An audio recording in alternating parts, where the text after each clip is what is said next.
Latest technology courses, best infrastructure మరియు అద్భుతమైన placements. Engineering లో మీ best choice Avian institute of engineering and technology, Ibrahimpatnam.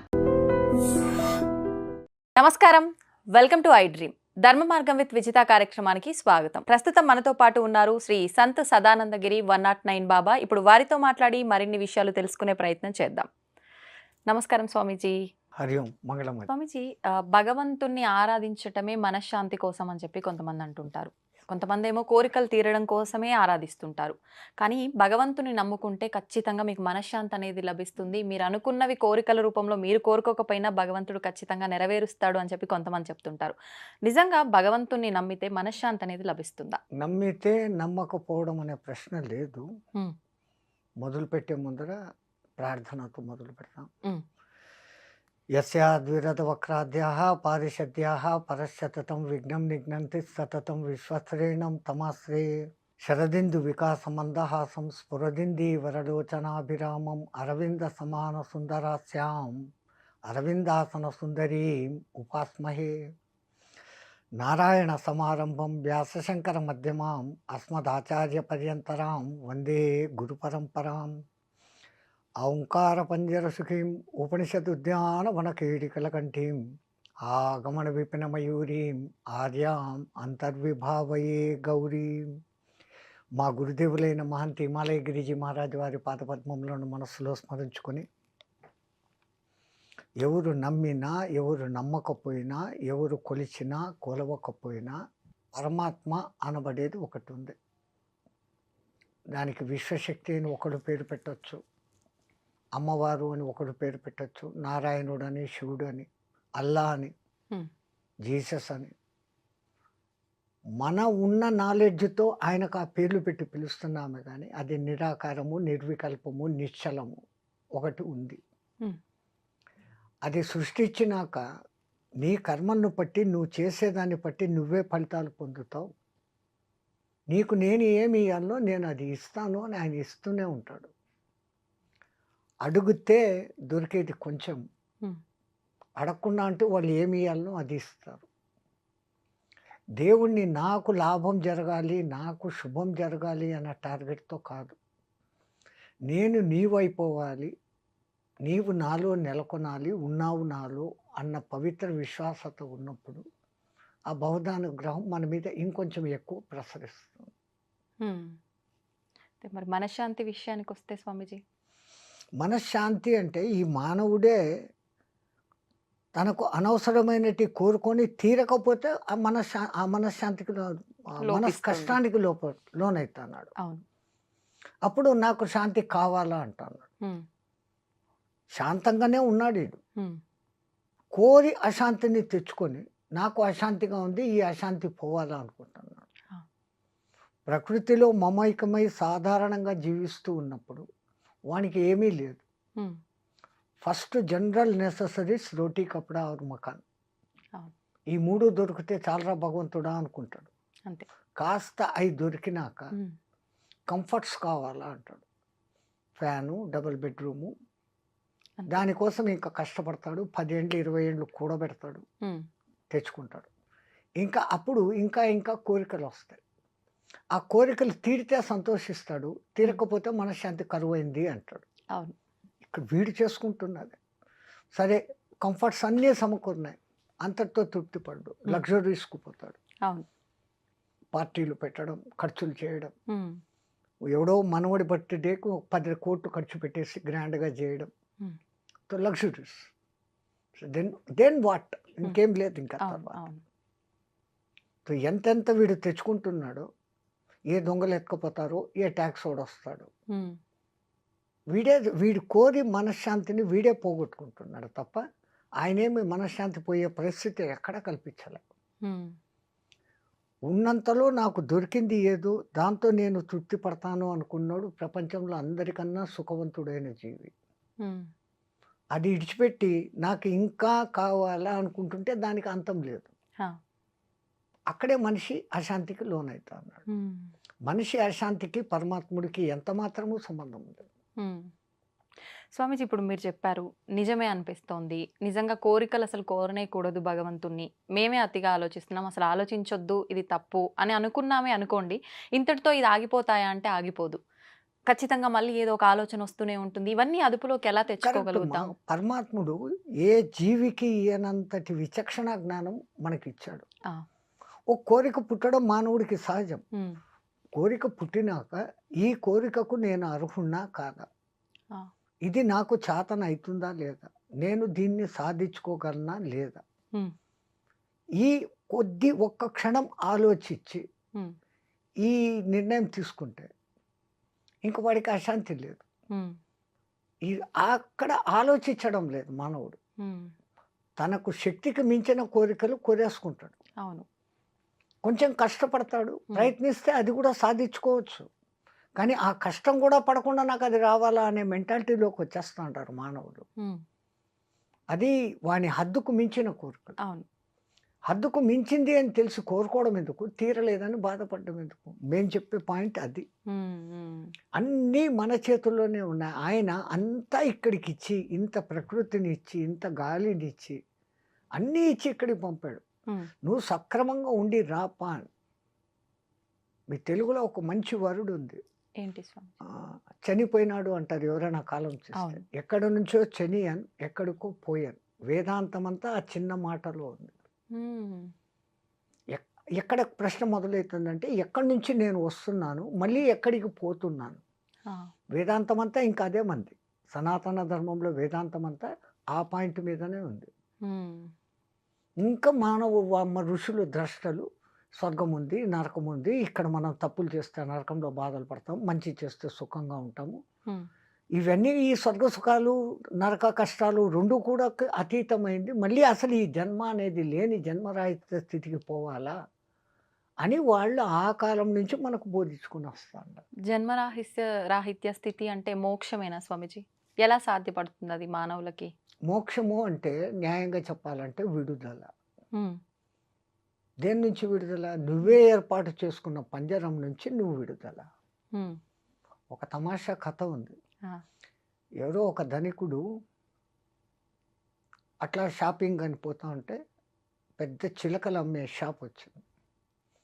అక్కడ ఒక చిలక ఈయనకు భలే నచ్చింది. హ్మ్. ఆ కోరిన డబ్బులు ఇచ్చి దాన్ని ఇంటికి తెచ్చుకున్నాడు. మామూలుగా పండ్లు పెట్టకుండా పిస్తా, బాదంలు పెడుతూ హ్మ్. దాని మాటలు వింటూ ఆనందించేవాడు. ఆహా! దానికోసమని చిన్న పంజరంలో పాపం ఎగరలేదు అని హ్మ్. బంగారుతో ఈ రూమ్ అంతా పంజరం చేశాడు. మొత్తానికి పంజరమే. పంజరమే. హ్మ్. దానికి నిన్ను ఇంత సుఖపెడతాండా కదా ఇన్ని రోజులు, ఇంకా నన్ను విడుదల చేయి హ్మ్. అని అడిగింది. అమ్మ అంత డబ్బులు పోసుకున్నాను, నిన్నెందుకు వదులుతాను? నాకు రోజు నీ మాటలే కావాలా? హ్మ్. ఇట్లా జరుగుతూ ఉండేటప్పుడు ఆ ఊర్లో ఎవరో ఒక హరికథ చెప్పే ఆయన వచ్చాడు.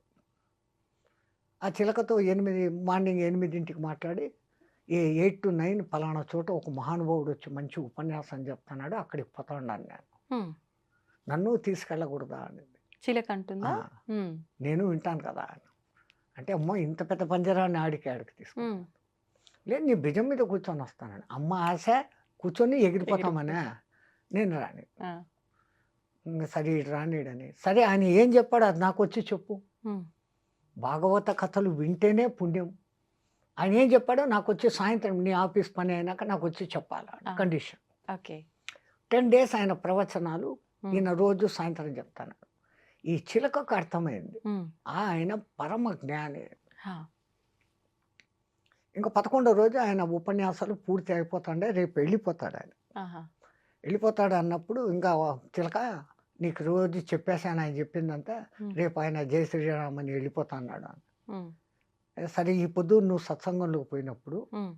నేను ఒక మాట అడిగానని నేను అడిగిన మాట ఆయనకు చెప్పు అన్నాడు. ఆ! ఏం అడుగుతావు నువ్వు? నాకు మోక్షం ఎప్పుడు అని.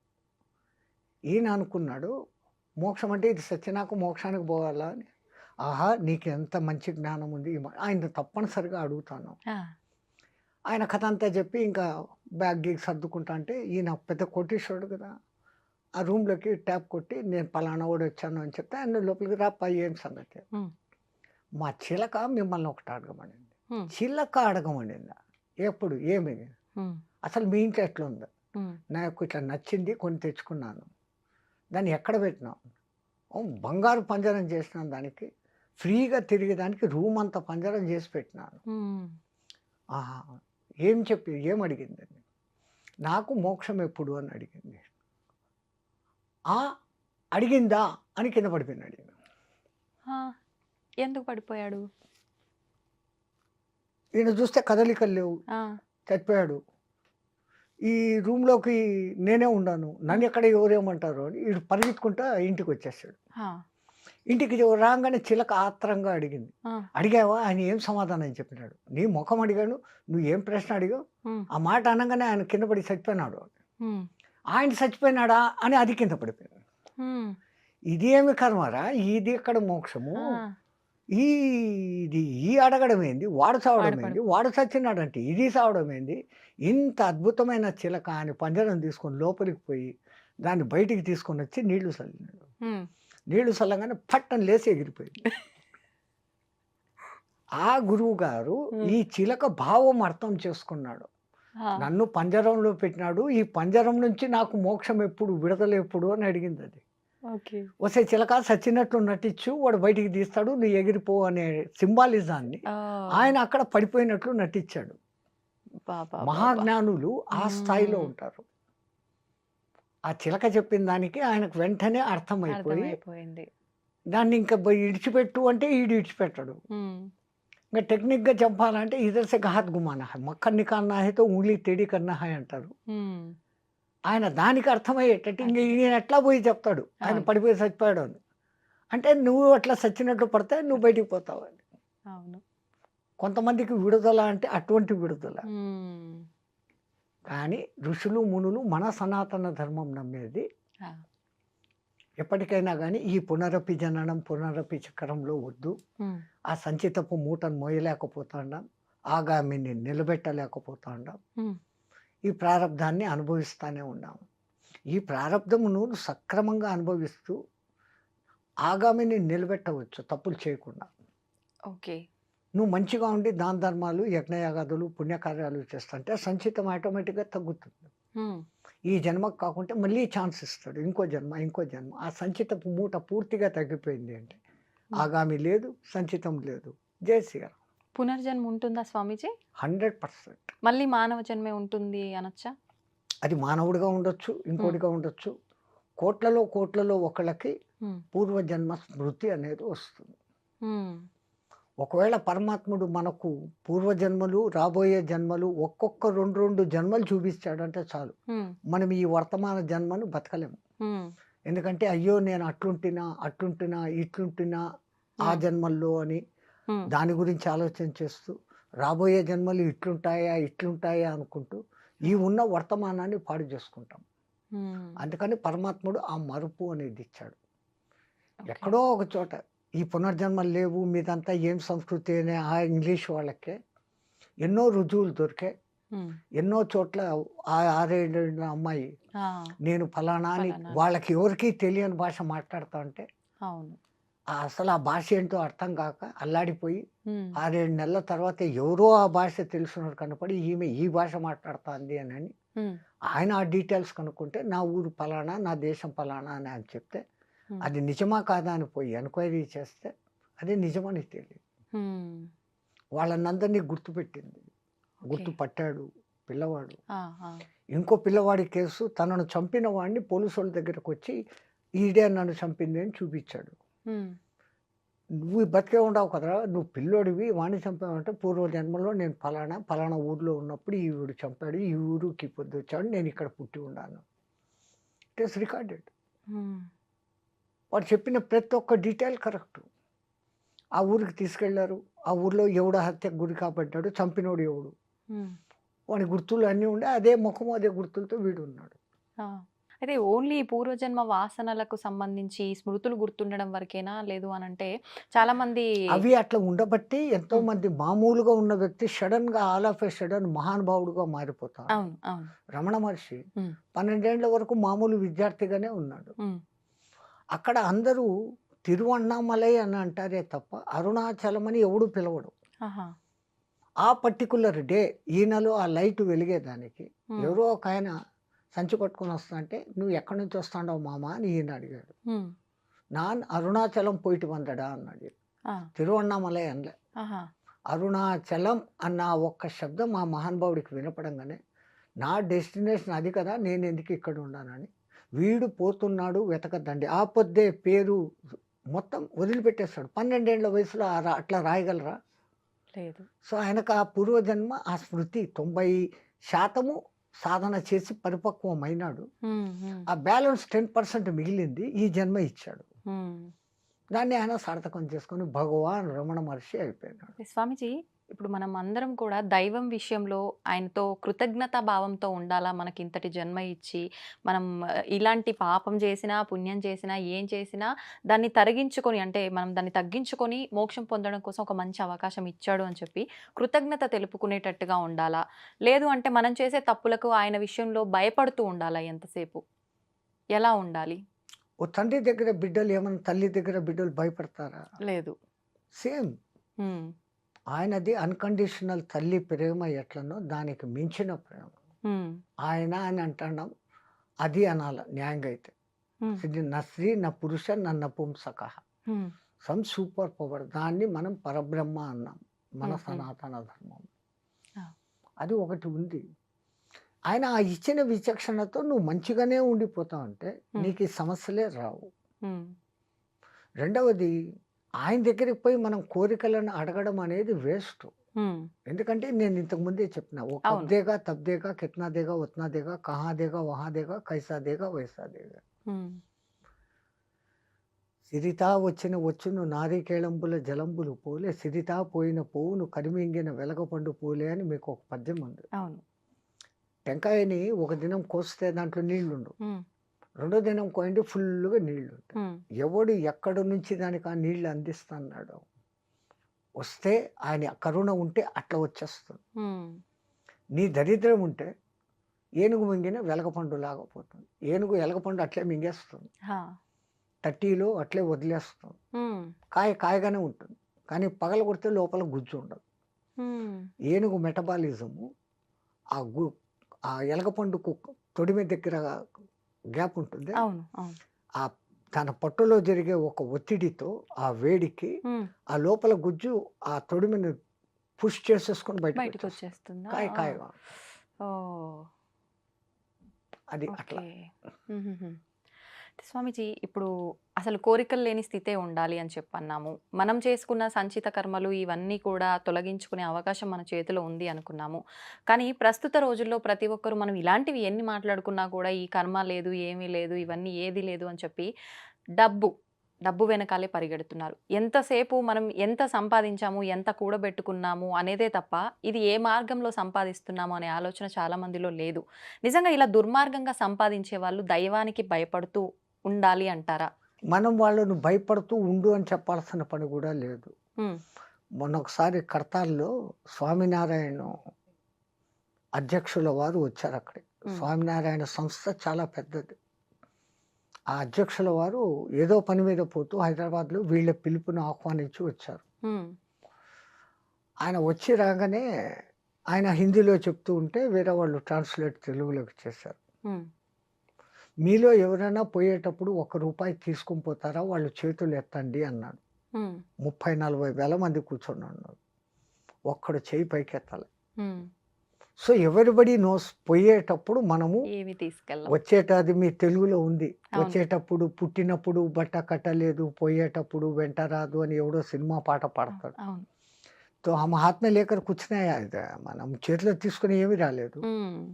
ఇట్లా చేతులు పట్టుకొని వచ్చినాం. హ్మ్. మూసిన చేతులతో వచ్చాం. చేతులు తెచ్చని మొదలుపెట్టాం. హ్మ్. పోయేటప్పుడు ఉత్త చేతులతోనే పోతాను. హ్మ్. అలెగ్జాండర్ 3 వంతుల భూమినంతా ఆక్రమించుకున్న మహానుభావుడు. ఆఖరికి భారతదేశం వచ్చినాక ఈ సంస్కృతి తెలిసింది ఆయనకు. ఎట్లా తెలిసింది? ఎవరో ఇద్దరు కొట్లాడుకుంటున్నారు ఈయన టెంట్ బయట కొంచెం దూరంలో. హ్మ్. తన సైన్య అధ్యక్షుడిని పిలిచి, దేనికి రా వాళ్ళు కొట్లాడుకుంటున్నారు కనుక్కొని రా అన్నాడు. వీళ్ళు పోయి ఒకడు ఒకనికి భూమి అమ్మాడంట. హ్మ్. ఈ భూమి కొనుక్కున్నాడు దున్నుతూ ఉంటే లంక మీద దొరికినాయంట. హ్మ్. ఆహా! డబ్బు కోసం కొట్టాడుకుంటున్నారు. హ్మ్. ఎవరో అందరూ భారతదేశం అంటే ఏమో ఏమో గొప్పదని మా గురువుగారు అరిస్టాటిల్ చెప్పారు. హ్మ్. ఇంతేనా ఇక్కడోళ్ళు అన్న. అయ్యా నేను చెప్పేది పూర్తిగా ఇను. ఆ! వాళ్ళు ఎందుకు కొట్టుకుంటున్నారో తెలుసునా అన్న. హ్మ్. ఇది నాది కాదు నీది, నీది కాదు నాది అని కొట్టుకుంటున్నారు. ఆ! నువ్వు నాకు భూమి మాత్రమే అమ్మావు. భూమిలో నిధి నాకు దొరికింది. ఇది నాకు సంబంధం లేదు. హ్మ్. ఒకప్పుడు నువ్వు యజమానివి. అవును. మీ తాత ముత్తాలు ఎవరో నీకోసమని పెట్టినారక్కడ. హ్మ్. అది నీకు చెందాలా నువ్వు తీసుకో అని. హ్మ్. లేదు లేదు నీకు అమ్మేశాను గదా! భూమిని అమ్మినానంటే భూమి పైది, భూమి లోపలిది అంతా నీకే. నేనెందుకు తీసుకుంటాను? తీసుకోను అని కొట్లాడుతాండారు. హ్మ్. ఆ ధర్మ సూక్ష్మం ఎరిగిన వాళ్ళిద్దరు అయ్యేవాళ్ళు అంటే, హ్మ్. ఇంత ధర్మం ఆచరించే ఈ భారతదేశాన్ని ఇంక నేను ఆక్రమించలేను అని వెనక్కు పోతూ జ్ఞానం వచ్చేసింది. అవును. చచ్చిపోయేటప్పుడు వీలరామ రాస్తాడు. ఆ! నేను చనిపోయినాక నా కఫిన్ నుంచి నా చేతులు 2 బయట పెట్టి హ్మ్. ఊరేగిస్తూ తీసుకెళ్ళి నన్ను దహనం చేయండి అదే దఫన్ చేయండి అన్నాడు. ఆహా! జనాలందరూ ఇది శాస్త్ర విరుద్ధము. ఆ! శవం చేతులు బయటికి పెట్టడం ఏంటి? ఆ! కణాలు పెట్టి. అసలు మా గురువుగారికి బుద్ధి ఉందా? ఆయనే ఎట్లా ఒప్పుకున్నాడు? అవును. అని కొంతమంది జ్ఞానులు ఆయన దగ్గరికి పోయారు. హ్మ్. పోయి అడిగారు. స్వామి మీరింత తెలిసినోళ్ళు హ్మ్. శవాన్ని పెట్టెలో పెట్టి మేకులు కొట్టేస్తాం. ఆ పెట్టెని దింపేస్తాం మన ఆ! సంప్రదాయము. ఈ కణాలు 2 పెట్టి ఆ 2 చేతులు బయటికి పెట్టినారెందుకు అని. హ్మ్. ఒరేయ్! మనకంతా వాడొక సందేశం ఇస్తాన్నాడురా. 3 వంతుల భూభాగాన్ని జయించి కోట్ల, కోట్ల, కోట్ల రత్నరాసుల సంపదను సంపాదించాను. హ్మ్. పోయేటప్పుడు ఉత్త చేతులతో పోతాండాను అని మనకు నేర్పిస్తున్నాడురా. ఓహ్!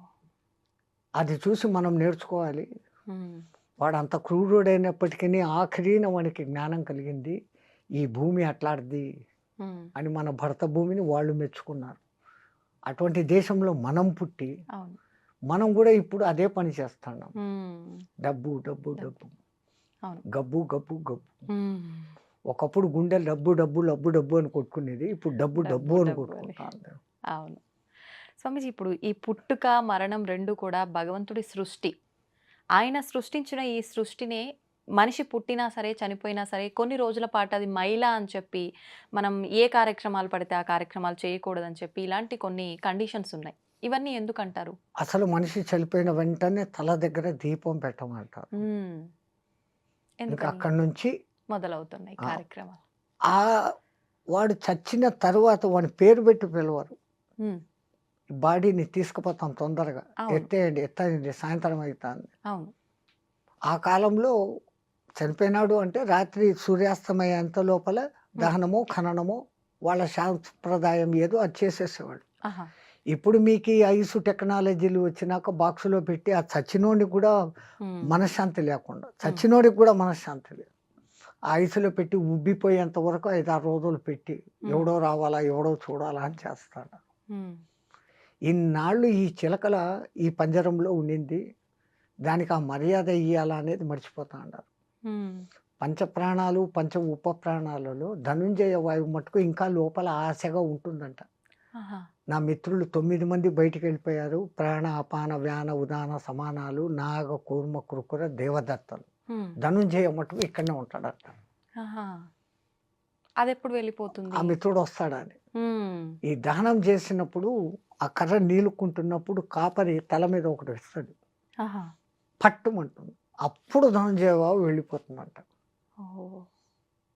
అప్పుడు శివుడు జై శ్రీరామ్. హ్మ్.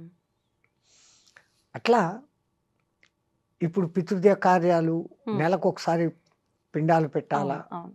కనీసం వాడిని తలుచుకోండి. హ్మ్. పితృకార్యాలు చేయడం అంటే మీ తండ్రి, తాత, ముత్తాత 3 తరాలను నువ్వు తలుచుకుంటున్నావు అంటే వాళ్ళు ఎట్లా బతికారు? ఏం చేశారు? ఎట్లున్నారు? ఇయన్నీ మీరు నెమరేసుకోవడం. హ్మ్. మీరు చేస్తుంటే మీ కొడుకు అది చూసి నేర్చుకొని మీ తర్వాత మీకు చేయను మొదలుపెడతారు. అంటే at least remember your previous generations. హ్మ్. హ్మ్. నీ పరంపరను నువ్వు మర్చిపోకు హ్మ్. అని గుర్తు చేసేదానికి ఆచారాలు. హ్మ్. ఒక ఇంట్లో శవం ఉంటే పాతకాలంలో ఆ ఇంట్లో పొయ్యి వెలిగేది కాదు. ఊర్లోనూ వెలిగేది కాదు. ఊర్లో గూడా. ఆ పాతకాలంలో. ఆహాహా! వానికి కండోలెన్స్ చెప్పేవాళ్ళు. ఆ, ఇప్పుడు అపార్ట్మెంట్ సంస్కృతి, ఈ ఇంట్లో ఒకడు చచ్చిపోతే పక్కింట్లో వాడు పెళ్లికి మ్యూజిక్లు పెట్టుకొని అవును అవును. లైట్లు పెట్టుకొని చేసుకుంటాడు. ఉమ్, నీ ఫేట్ అది, నా ఫేట్ ఇది, what I have to do అన్న పరిస్థితి అంటున్నారు. ఇక్కడ. అవును అవును. అప్పుడు ఆ పల్లెల్లో ఆ ప్రేమ ఆప్యాయతలు అంత ఉమ్, అందంగా ఉంటాయి. ఉమ్, ఆ రోజు సాయంత్రం, అప్పటికి సాయంత్రానికి ఎత్తేసినాక ఎవరో ఇండ్లలో పొయ్యిలు ముట్టించుకొని వీళ్ళకు తెచ్చి పెట్టేవాళ్ళు, వీళ్ళు వండుకునేవాళ్ళు కాదు. ఉమ్, ఆ 9 రోజులు ఆయన జ్ఞాపకాలతో ఉమ్, ఆయన వస్తువులను మళ్ళీ ఇంకోడు వాడకుండా వాళ్ళ ఇంట్లో వాళ్ళు ఎవరికైనా దానం ఇచ్చి ఆయన పేరు మీద దాంతోపాటు ఇంత డబ్బు దక్షిణ ఇచ్చి ఇంకోటికి మంచి చేసినట్టు, ఇదంతా ఈ పుణ్యం వానికి చెందుగాక, ఈ పుణ్యం వానికి చెందుగాక అన్నట్లు చేస్తారు. ఉమ్, బతికున్నప్పుడు వాడు పాపిస్తాడో మంచోడో చెడ్డోడో, అవును. కానీ చనిపోయిన తర్వాత వాడు ఉత్తమ లోకాలు పోవాలనే ప్రతి ఒక్కడి కోరిక. వాళ్ళ సంతానానికి ఇంకా ఆ కోరిక ఎక్కువ. ఉమ్, వాళ్ళు ఏం చేస్తారు, ఈ కార్యక్రమాలు ఇట్లన్నీ చేస్తారు. దానికి కొన్ని నియమాలు అని పెట్టారు. ఉమ్, ఇప్పుడు ఆ ఇంట్లో అట్లా జరిగింది, మహిళ వాళ్ళను రావద్దు అని అంటే, ఉమ్, ఇప్పుడు ఆడ పోయి మీ ఇంట్లో మంచి శుభకార్యం, వాళ్ళని పోయి పిలిస్తే ఎట్లుంటుంది? వాళ్ళ మనిషి చనిపోయిన బాధలో బాధలో ఉన్నారు. అవును. అందుకని వాళ్ళు మహిళలో ఉన్నారు, వాళ్ళని అంటద్దండి, వాళ్ళతో మాట్లాడకండి. ఉమ్, కనీసం ఆ 9 రోజులు ఉమ్, అట్లా ఉండనిస్తే వాళ్ళకు వాళ్ళ జ్ఞాపకాల నుంచి కొంచెం బయటపడతారు, మళ్ళీ మన లోకంలోకి వస్తారు. ఓకే. ఇప్పుడు ఇంకొకటి స్వామీజీ, బొట్టు విషయానికి వస్తే ఈ మైలలో ఉండి పితృ కార్యక్రమాలు ఏదైతే 10, 11 రోజుల్లో ఉంటాయో, ఇవన్నీ అయిపోయేదాకా ఆ ఇంట్లో వాళ్ళు గానీ, వారికి సంబంధించిన వాళ్ళు కానీ, ఆ ఇంటి పేరుతో ఉన్న వాళ్ళు, అలాంటి వాళ్ళు కూడా బొట్టు అనేది అసలు పెట్టుకోరు.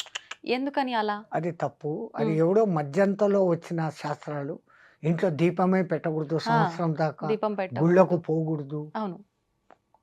మన వేద శాస్త్రంలో ఈ రూల్స్ లేవు. ఉమ్, ఉమ్, ఈ మధ్యలో వీళ్ళు కొన్ని కల్పించుకొని ఉమ్, వీళ్ళు డబ్బులు గుంజేదానికి, నువ్వు ఉమ్, ఆ తప్పు చేసినావు, బొట్టు పెట్టేసుకున్నావు, దానికి ఇంత కర్మ చేయాలా, ఇంతి. ఉమ్, పెళ్ళి అయితే వాడు కట్టేది కాలుకు మెట్టలు తొడుగుతాడు, మెళ్ళో ఒక తాడేస్తాడు. అవును అవును.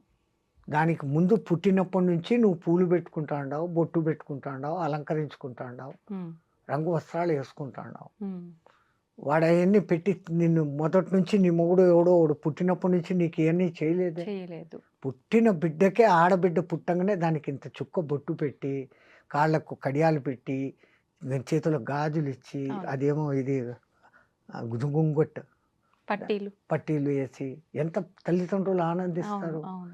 ఇవన్నీ తీసేమనడం ఎక్కడ సాంప్రదాయం? ఉమ్, అందున సతీసాగం మనం. ఆ, ఒకప్పుడు అది ఎందుకు ఉండేది అంటే, ఉమ్, ఈమె మానహీన అయ్యేదానికి కారణం ఉంది, అందంగా ఉంది. ఉమ్, వాళ్ళు ఇచ్ఛాపూర్వకంగా చనిపోయేవాళ్ళు. వాళ్ళకి వాళ్ళు. ఉమ్, ఆయనను ఇన్నాళ్ళు కలిసి ఉండి ఇప్పుడు నాకు ఆయన లేడు అని అంటే నేను ఇంక బతికి ఎందుకు, ఆయనతో పాటే వెళ్ళిపోతానన్న ఉద్దేశంతో ఇచ్ఛామరణంగా కొంతమంది పోతుంటే, ఉమ్, దాన్ని శాస్త్రబద్ధమని చెప్పి ఇష్టం లేని వాళ్ళను కూడా మండే కట్టల్లోకి లాక్కొని పోయేయని మొదలుపెట్టారు. అవును. రాజా రామ్మోహన్ రావు వంటి వాళ్ళు ఉమ్. ఇది దురాచారము అని మెల్లమెల్లగా మార్చి ఇప్పుడు ఈ స్థితికి తీసుకు. ఇప్పుడు మీరు చెప్పినట్టుగా బొట్టు గాజులు ఆడవాళ్ళ విషయంకి వస్తే వాళ్ళకు అవి తీసేయడం ఒకటే కాదు, మాంగమే అవమానించటం. సింధూర్ అది ఉమ్, పెట్టుకోకూడదు. ఉమ్, ఇక్కడ బొట్టు అది మీ సహజ హక్కు. ఉమ్, మాంగమే సింధూర్ పెళ్ళి అయిన నుదుట తర్వాత పాపిట. పాపిట. ఉమ్, ఇప్పుడు వాడు పాపిట ఆడుందో తెలియదు, జుట్టు ఇది పోసుకొని దేయాల్లాగా తిరుగుతూ ఉన్నారు. ఆ, పెళ్ళైన వాళ్ళకు అస్సలు గుర్తు. ఉమ్, మేమైతే కాళ్ళ దిక్కు చూసి మెట్టలు ఉంటే ఆహా ఈమె పెళ్ళైన మాత, ఉమ్, లేదా తల దిక్కు చూస్తే మాంగమే సింధూర్. ఉమ్, ఈ రెండింటిని చూసి ఎవరు విధవ ఎవరు ఇది అని కనుక్కునేవాళ్ళం. ఉమ్, ఇప్పుడు ఎవరు విధవనో ఏం అనకూడదు, ఈ మాటలన్నీ ఏమీ తెలియని పరిస్థితి ఏర్పడింది. ఉమ్, పెళ్ళి అయిన వాళ్ళు కూడా కాళ్ళు మెట్టలు వేసుకోవడం లేదు, ఉమ్, బొట్టు పెట్టుకోవడం లేదు.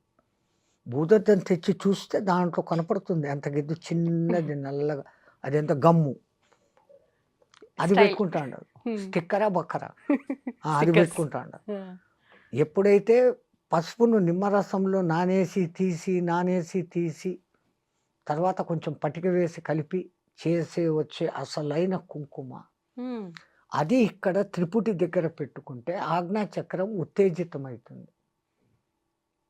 ఆడ మగ తేడా లేకుండా ఇక్కడ అంత బొట్టు పెట్టుకోవాలి. ఉమ్, ఎంత బొట్టు పెట్టుకుంటే అంత శక్తి, సూర్యకిరణాల శక్తిని ఫిల్టర్ చేసి గ్రహించే శక్తి దానికి ఉంది.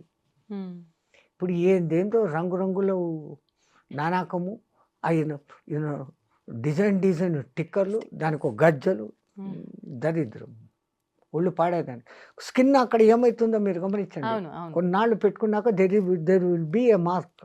అవును అవును పచ్చబొట్టు పొడిచినట్లు ఒక మార్క్ ఏర్పడుతుంది. లేదా కొంతమందికి స్కిన్ అలర్జీ కూడా వచ్చిన సందర్భం.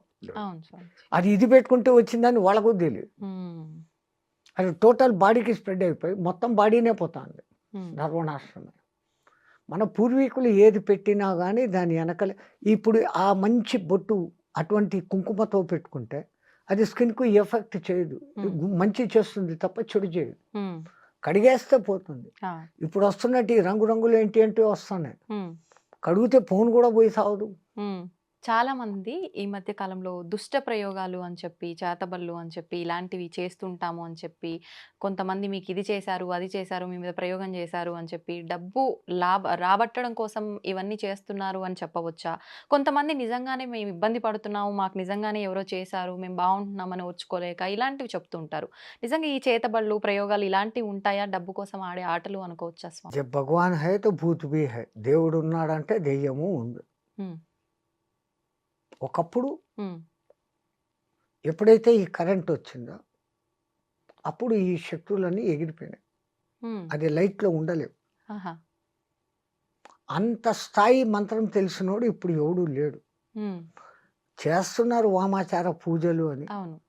వాళ్ళు ఏదో బలులు ఇస్తారు, ఏమో చేస్తారు. ఉమ్, బట్ చేతబడి చేసేంత శక్తిమంతులైన వాడు ఇప్పుడు ఎవడు లేడు. ఉమ్, కాకపోతే వీళ్లకు సైకలాజికల్ ఎఫెక్టులు కొన్ని వచ్చేస్తాయి. ఆ, ఒకడికి ఒక సమస్య వచ్చింది, దాన్ని వాడు భరించలేకపోతాడు, తీర్చలేడు, ఉమ్, తీర్చేయాలనే తపన ఒక సైడు. ఉమ్, దాని మధ్య వాడు గడబిడైపోయి ఇది పోగొట్టుకుంటాడు, సెన్స్ పోగొట్టుకుంటాడు. వాడిని పట్టుకొని నీకు దెయ్యం పట్టింది, నేను ఎవడో ఏమో చేశాడు, ఉమ్, నేను దాన్ని తగ్గిస్తానని వీళ్ళు క్యాష్ చేసుకుంటాం. అవును. వాడికి తగ్గడం కాదు కదా, ఇంకా పెరుగుతుంది అప్పు, ఉమ్, అంతకుమించి అంతే ఏం జరగదు. అంతే. ఉమ్, అని తీసుకొని వచ్చి సైకలాజికల్గా కూర్చోపెట్టి what is your main problem అనేసి ఇప్పుడు వీళ్ళు కన్సల్టెన్సీలు వచ్చారు. అవును.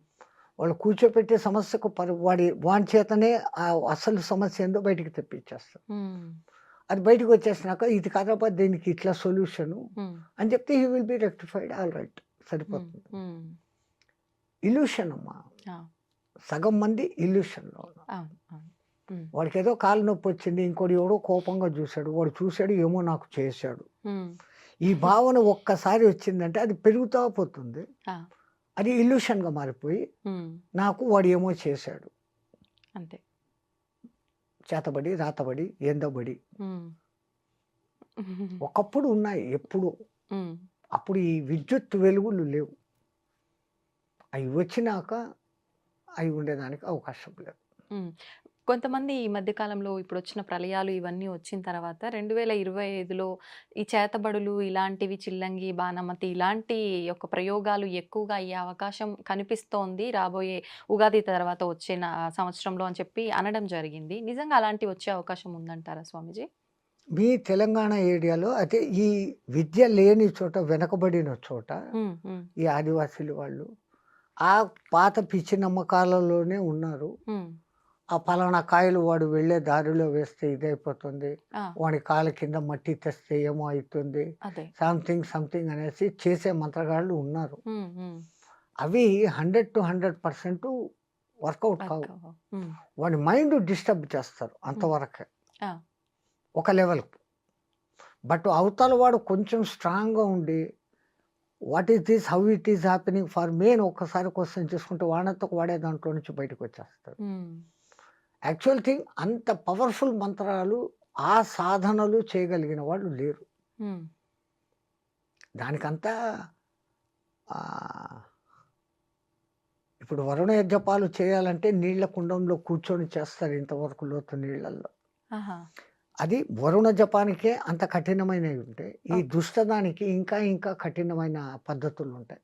ఉమ్, నెత్తి మీద అగ్నికుండ పెట్టుకోవడము, ఇంకా ఏదో పంచమకారాలు, ఉమ్, మద్య మాంసం మత్స్య మైథున క్రియలు, ఉమ్, అవన్నీ కూడా చెయ్యాల్సిన విధానం అది శాస్త్రమే. ఉమ్, తంత్ర శాస్త్రము, మంత్రశాస్త్రం. ఆ, మంత్రము మంచి మంత్రాలు ఉన్నాయి, ఉమ్, దుష్ట మంత్రాలు ఉన్నాయి. ఉమ్, కానీ ఆ దుష్ట మంత్రాల సాధన మంచి మంత్రాల సాధన కన్నా కొంచెం కఠినమైన పద్ధతులు, నియమాలు ఉంటాయి. ఉమ్, ఉమ్, ఉమ్. ఆ నియమాలన్నీ పాటించి ఈ కాలంలో చేయగలిగినోడు ఎవడు లేడు. ఓకే. ఒకవేళ నిజంగా అలా ఎవరైనా చేస్తున్నారు అనన్నా కూడా అంటే నా మీద ప్రయోగిస్తున్నారు అంటే నాకు పని చేయకుండా ఉండాలి అని అంటే నేను దైవారాధనలో ఉంటే అవన్నీ పని చేయకుండా ఎక్సలెంట్. ఉంటాయా? అది ఉమ్, ఆ గుడికి మీరు ఏ దేవుణ్ణి నమ్మారో ఆ గుడికి వెళ్ళి మీ నామగోత్రాలతో అర్చన చేపించుకొని ఉమ్, ఒక దారమో ఏదో ఆయన కాళ్ళ దగ్గర పెట్టి ఉమ్. అది కంకణంలాగా ధారణ చేస్తే it will become a shield to you. నిజంగా అంత పవర్ ఉంటుందా స్వామీజీ Yes. దానికి? ఉమ్, అక్కడ 90% మీకు విశ్వాసం పనిచేస్తాను. ఉమ్, నేను వెళ్ళి అక్కడ పూజ చేసుకొని వెంకటరమణుని కాళ్ళ దగ్గర పెట్టింది, శివలింగం మీద పెట్టింది, సంథింగ్ ఉమ్, ఉమ్. అమ్మవారి కాళ్ళ దగ్గర పెట్టింది ఎవరో అవునవును.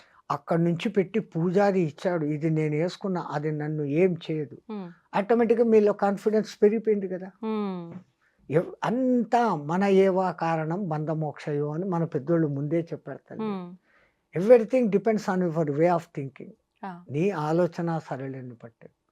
నాకేమో అయింది అయింది అంటే నువ్వు డౌన్ అయిపోతా వస్తావు. ఉమ్, ఎవడో నాకేదో చేశాడు అని అనుకున్న ఒక్క ఫీలింగ్, ఆ, నన్ను ఎవడు ఇప్పుడు ఏం చేయలేదు, నా చేతిలో అమ్మవారి కంకణం ఉంది, ఉమ్. లేదు శివుడు ఇది ఉంది, సుబ్రహ్మణ్య స్వామి అభిషేకపు నీళ్లు తాగా, వాట్ ఎవర్ అవును, ఎన్నో ఉన్నాయి కదా. అవును, అవును. ఉమ్, లేదు పళని ప్రసాదం తిన్నా, ఉమ్, అద్భుతమైన పళని ప్రసాదం రేకు డబ్బాలో ఇస్తాడు వాడు, ఎన్నాళ్ళైనా అది చెడదు. ఆ, మరి ప్రసాదం శక్తి అంటే మీరు మీరు చేసి డబ్బాలో పెట్టండి, చిలుం పట్టిపోతుంది. అవును, అది ఎప్పుడు తెచ్చి పెడతాము. అవును. ఒకప్పుడు తిరుపతి లడ్డు నెలలకు నెలలు ఎంత మాత్రము పోకుండా డబ్బా మూత తీయంగానే నెయ్యి ఘమఘమలు కొట్టేది. సువాసన. ఉమ్, వాళ్ళు చేయడం అంత పవిత్రంగా చేస్తుండేవాళ్ళు. ఉమ్, తమాషా ఏంటంటే ఆ కాలంలో ఆ, అంతమందికి లడ్లు చెయ్యి మీద. పిసికేదానికి కాక ఆ, కాళ్ళు కడుక్కొని రూమ్లో వేసేస్తారు, ఉమ్, తొక్కుతారు. వాడేమో జీరాలు తీసి రూమ్లో వేస్తా అంటాడు, ఉమ్, వీళ్ళు తొక్కి అది కొంచెం మెత్తబడినాక అప్పుడు తీసి దాన్ని లడ్డు చేసేవాడు. ఆ. కళ్ళతో చూస్తే ఒక రహస్యము, లేకుంటే తిరుపతి ప్రసాదం. అసలు ఒకప్పుడు ఇలాంటివి చూస్తే అసలు తినలేంగా. లేదు, వాళ్ళు ఎంత పవిత్రంగా వాళ్ళు భోంచేయకుండా వచ్చి కాళ్ళను 1కి 6 సార్లు కడుక్కో 7 సార్లు కడగాల అంటారు. ఉమ్, పుక్కిలింత 7 సార్లు చేసినప్పుడు మన నోట్లో ఉన్న మొత్తం కల్మషాలు ఎట్లా పోతాయో ఉమ్, 7 సార్లు అట్లా వాళ్ళ కాళ్ళు కడుక్కుంటారు. ఉమ్. అదొక మీరేమో ఇప్పుడు ప్యూర్ స్టోనో అది ప్యూరా స్టోనో అంటారే, అప్పుడు ఇంక రాయితో వేసి రుద్దుకొని ఉమ్, 7 సార్లు కడుక్కొని అప్పుడు దిగుతారు. ఆ. చాలా ఏళ్ళ కింది మాట ఇది. ఆ. ఇప్పుడు మీకు ఎన్ని వింటే ఇట్లా కూడానా అని ఉమ్, అనుకుంటారు. అంతే కదా. మళ్ళీ గేలి చేసేవాళ్ళైతే కనుక ఉమ్, తొక్కిన ప్రసాదం తింటాడారు మీరు అనేసి వేరే మతస్థులు వేరే అంతే వాళ్ళు కదా. మనల్ని క్రిటిసైజ్ చేస్తారు. ఉమ్, కానీ మరణాన్ని కొంచెం పోస్ట్ పోన్ చేసుకోగలిగిన టెక్నిక్స్ ఈ సాధకుల దగ్గర ఉంటుంది. ఉమ్, దాంతో ఇంకొంచెం కాలం ఎక్కువ బతకచ్చు. ఓకే. రెండవది వాని కృప కూడా ఉమ్, అన్నిటికన్నా మెయిన్ అది. ఉమ్, నేను నా సాధనతో నేను ఇంత ఉన్నాను అని ఏ పొద్దు గర్వించినాడో వాడు ఆ రోజు పోతాడు. ఉమ్, నీ అనుగ్రహం నా మీద ఉండబట్టి, ఆ గురు కృప ఉండబట్టి, ఉమ్. దేవుడు కూడా కాదు, మా గురువు ముఖ్యం. ఆహా. మా గురు కటాక్షం ఉండబట్టి, ఆ గురు దయ నా మీద ఉండబట్టి ఉమ్, ఈ రోజుకు నేను ఇంత చేసుకోగలుగుతా ఉన్నాను, ఇంతమందితో మాట్లాడగలుగుతా ఉన్నాను, ఉమ్, నా వంతు ధర్మ ప్రచారం నేను చేయగలుగుతా ఉన్నాను అంటే అంతా నా గురు కృప అన్న భావనతో ఉన్నప్పుడు, ఉమ్. నాకు ఇంత అయిపోయింది అని ఏ రోజు అనుకుంటానో ఆ రోజు నేను డల్ అయిపోతాను. నాకు ఇంతే అనుకున్నప్పుడు ఎంతైనా ఉండొచ్చు. స్వామిజీ, ఇప్పుడు ప్రతి ఒక్కరూ ఆలోచించేది ఏంటంటే నది స్నానం వలన పవిత్రమైన జలం కాబట్టి పుణ్యం వస్తుంది అని చెప్పి మనకున్న పాపాలు తొలగిపోతాయి అని చెప్పి. అయితే మనం జన్మ జన్మ సైంటిఫికల్గా ప్రూవ్డ్ అమ్మా. ఉమ్, ఒక నది కొన్ని పర్వతాల నుంచి ప్రవహించి వస్తుంది, ఉమ్, ఎంతో దూరం నుంచి వస్తుంది. గంగా నది కొన్ని వేల కిలోమీటర్లు, అవును. యమునా నది వేల కిలోమీటర్లు, ఉమ్, గోదావరి వేల కిలోమీటర్లు. అవి ఏ రాళ్లను ఖనిజాలను రాసుకుంటూ వస్తుంది, ఏ చెట్లు ఆ నది పక్కన ఉంటాయి దాని వేర్ల సారాన్ని తీసుకొని వస్తుంది. ఉమ్, ఉమ్, ఇంకా మన పూర్వకాలంలో నదిని దాటేటప్పుడు ఉమ్. కాయిన్ వేయమనేవాళ్ళు. అప్పట్లో బంగారు వెండి ఆ. రాగి కాయిన్స్ ఉండేవి. ఎందుకని? ఆ నీళ్ళలో వేసినప్పుడు ఇవి కణాలుగా ఆ నీళ్ళలో కలుస్తాయి. ఉమ్, ఆ నీళ్ళలో స్నానము, ఆ నీళ్లు స్వీకరించినప్పుడు ఆ ఖనిజాల శక్తి మనకు వస్తుంది. ఓ ఇప్పుడు నికెల్ కణాలు వేస్తాండం మనం, ఆ రూపాయి కాయిన్లు ఏంటివో వేస్తాండం. అవును అవును అప్పట్లో రాగి నాణ్యాలు, బంగారు, వెండి నాణ్యాలు ఉండేవి. ఉమ్, ఉమ్, వాళ్ళు ఎంత దూరదృష్టి చూడండి. అవును నది ఎవడు దాటి ఒక్కసారి పోతే నీ దగ్గర ఉన్న దాంట్లో ఒక్క కాయిన్ వేయి అనేవాళ్ళు. ఉమ్, ఇప్పుడు వేస్తున్నారు, ఆ మాట పాటిస్తున్నారు. పాపం వాళ్ళకు ఉమ్, వాళ్ళు వేస్తా ఉండేది కెమికల్ మెటాల్ వేస్తాడు. ఉమ్, ఉమ్, అవి ధాతువులుగా విడిపోతాయి కణాలుగా. అవును. కొన్నాళ్ళకు ఆ ప్రవాహ వివేకానికి ఉమ్, ఆ కణాలు ఎవడికో నీళ్ళు తాగినప్పుడు 2 కణాలు వచ్చినాయి, బంగారు లోపలికి దిగింది. ఉమ్, ఎంత గుడ్ అది అవును. అరహస్యం. ఉమ్, అందుకే ఆ నదులకు ఆ శక్తులు వస్తాయి. ఓకే. రెండవది, ఆ నది దగ్గరనే మునులు ఋషులు తపస్సులు చేసేవాళ్ళు. ఉమ్, వాళ్ళ తపస్సు వైబ్రేషన్స్, ఉమ్, వాళ్ళ ఆ శక్తి ఆ నీళ్ళకు కూడా చేరుతుంది. ఉమ్, మీరు 2 గ్లాసుల్లో నీళ్లు పెట్టి ఒక గ్లాసును రోజు గంట సేపు తిట్టండి, ఒక గ్లాసును ప్రేమగా చూడండి. ఉమ్, 2-3 డేస్ ఇచ్చేసినాక ఈ నీళ్లు టేస్ట్ చేయండి, ఆ నీళ్లు టేస్ట్ చేయండి. ఆ, ఇట్ రెస్పాన్స్ ఓ సైంటిఫికలీ ప్రూవ్డ్, ఆహా, వైజ్ఞానికంగా రుజువైంది. ఉమ్, ప్రయోగాలు చేశారు వీళ్ళు. ఉమ్, ఉమ్, ఏది మనోళ్ళు ముందు చెప్పారో, వీడికి నేను చెప్పానే రుజువులు కావాలా అవును అంటున్నాడే. అవును ఉమ్, నువ్వు ఎతికితే నీకు దొరుకుతాయి. నీకు ఎతికి చూసే ఎక్విప్మెంట్ నీ దగ్గర లేదు. ఉమ్, ఇప్పుడిప్పుడు కనిపెడుతున్నావు, ఇంకా ముందు కనిపెడతావు. ఉమ్, ఆ చంద్రుడు మన మీద ప్రభావం చూపిస్తాడా? శనిగ్రహము ఇన్ని కోట్ల కిలోమీటర్ల దూరంలో ఉంది, ఉమ్, వాడు మన మీద ఏంది ప్రభావం చూపిస్తాడు? మీ జ్యోతకాలు ఏంది, జోస్యాలు ఏంది అని వీళ్ళు అంటారు. అవును చంద్రుని మూలంగానే సముద్రంలో ఆటుపోట్లు జరుగుతున్నాయని ప్రూవ్డ్. హా, అమావాస్య పౌర్ణమి రోజులలో దొంగతనాలు, కూనీలు, దోపిడీలు ఎక్కువ జరుగుతున్నాయి. అదేవిధంగా ఆధ్యాత్మికంగా సాధన చేసే వాళ్లకు శక్తి పెరుగుతూ ఉంది. ఉమ్, సో నువ్వు ఆ రూట్లో పోతే దాన్ని హెచ్చు చేస్తుంది, ఈ రూట్లో పోతే దాన్ని హెచ్చు చేస్తుంది. దాని తప్పు లేదు. ఉమ్, ఆ మట్టుకు ఆ పవర్ని ఇస్తుంది అది. Um, when you are going in a bad way, it is increasing. Um, if you are going in a good way, it is increasing. Um, నీ వాడుకునే విధానం మీద. ఉమ్, కత్తి తయారు చేసేవాడిది ఏ దోషము లేదు. ఆ, ఆ కత్తిని ఒక డాక్టర్ వాడినాడు, ఉమ్, ఒకని ప్రాణం కాపాడినాడు. అదే కత్తిని ఒక దొంగ వాడినాడు, ఒకని ప్రాణం తీశాడు. అవును కత్తిది దోషం లేదు, కత్తిని తయారు చేసిన వాడిది దోషం లేదు, వాడిన వాడి దోషం. వాడినవాడు. ఇప్పుడు స్వామీజీ ఇన్ని కోట్ల మంది వస్తున్నాయి కుంభమేళాకి వెళ్ళి స్నానం ఆచరించడము, అక్కడ వచ్చిన సాధువుల ఆశీర్వాదాలు తీసుకోవడం అంటే అందరికీ సాధ్యపడదు. వెళ్ళిన వాళ్ళు ఎవరైనా జలం తీసుకొస్తే ఆ జలాన్ని మన నెత్తిలో చల్లుకోవడం కానీ అలాంటివి చేస్తే కూడా అదే పుణ్యం చాలు. వస్తుందా? ఎందుకు గంగాజలం తెస్తే ఎన్నాటికి చెడదు అనేది ఇప్పటికీ సైంటిస్టులు చెప్తానే ఉన్నారు. అవును వేరే నీళ్లు 10 రోజులకు పాడైతాయి, ఉమ్, గంగ నీళ్ళు ఎప్పటికీ పాడు. ఉమ్, దాంట్లో ఆ ఔషధి శక్తులు ఉన్నాయి. అందుకే గంగమ్మ అమ్మ ఉమ్, మాతృదేవ భావనతో మనం చూస్తాం. ఉమ్, గోదావరమ్మ, కృష్ణమ్మ, అమ్మ, అవును జగజ్జనని, ఉమ్. ఆ శక్తి ఉంది. ధన్యవాదాలు స్వామీజీ, చాలా మంచి విషయాలు తెలియజేశారు. కుంభమేళ విశిష్టత గురించి కూడా చాలా చక్కగా వివరించారు. అంతా మా గురు కటాక్షం తల్లి. ధన్యవాదాలు. జై గురుదేవ్.